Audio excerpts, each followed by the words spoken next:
আমার দলের চেয়ারম্যান যদি তদন্ত করে আমার অপরাধ পায়, আমাকে যদি বলে এই যে ভদ্রলোকটা ছিল আমাকে অযোগ্য বলে, আমার চেয়ারম্যান যদি বলে যে আপনি অযোগ্য, আমার মাননীয় প্রধানমন্ত্রী যদি বলে আপনাকে আমি অযোগ্য, আমাকে যদি রিজেন করতে বলে, আমি একবারে এক কথায় আমি পদত্যাগ করে যাবো আপনার চেয়ারম্যানের কথায়, কোনো আপত্তি আমার থাকবে না।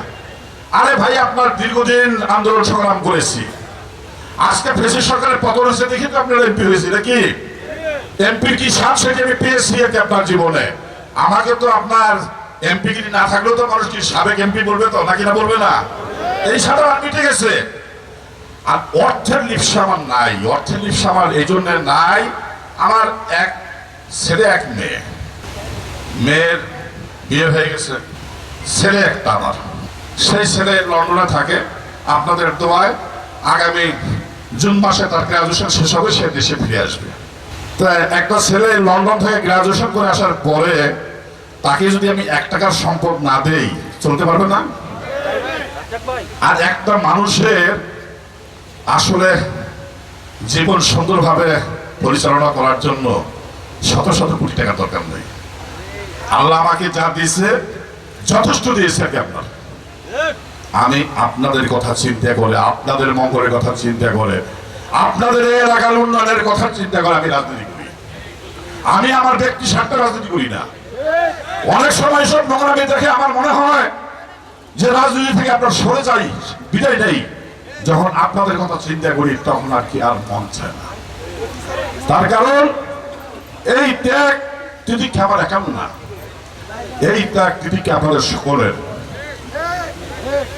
আমি আপনাদের কোথায় রেখে যাব, আপনাদের কথা ভেবেই আমি পথ চলছি আপনাদেরকে সাথে দিয়ে। যাই হোক, আর বক্তব্য দীর্ঘ করি না, দীর্ঘ সময় আপনারা সময় দিয়েছেন। আমি আপনাদেরকে শুধু এইটুকু অনুরোধ রাখবো, আমাকে আপনার সরল মনে করে, সহজ সরল মনে করে। আমি অবশ্যই সহজ সরল মানুষ, আমার মধ্যে শিষ্টাচার আছে, আমি মানুষকে সম্মান দিই, সেই ভদ্রতা আমার রয়েছে। কিন্তু আমি কোনো সময় উপযাচক মানুষকে আপনার কোনো ক্ষতি করি না। যদি আমার অস্তিত্বের মধ্যে কেউ হাত দেয়, আমার সম্মানে যদি কেউ হাত দেয়, আমি সেই জেগে ওঠার মানুষ। আমি সেই 2009 সাল থেকে অনেক প্রভাব গেছি। আমাকে যদি কেউ উস্কানি না দেয়, আমাকে যদি আগামী দিনে যদি কোনো উস্কানি দেওয়া হয়, আমি আদিব ভাই কালীগঞ্জের বাড়িতে সেই আমি দেখিয়ে দিব যে আপনার এই উস্কানির জবাব। সংগ্রামী সাথী বন্ধুগণ, তারা সেই দীর্ঘদিন থেকে আমাকে, আমি মনে করি এটি আমার ক্ষতি করছে না, এটি জাতীয়বাদী দলের ক্ষতি করছে, এই জিয়া পরিবারের ক্ষতি করছে। তারা চায় না এই আদিব বাড়ি কালীগঞ্জের আসন এই জাতীয়বাদী দল আপনার পাও, তারা চায় না, চায় না, চায় না। তাদের ব্যক্তি স্বার্থের কারণে আপনারা সতর্ক থাকবেন, আপনারা সজাগ থাকবেন, আপনারা ঐক্যবদ্ধ থাকবেন।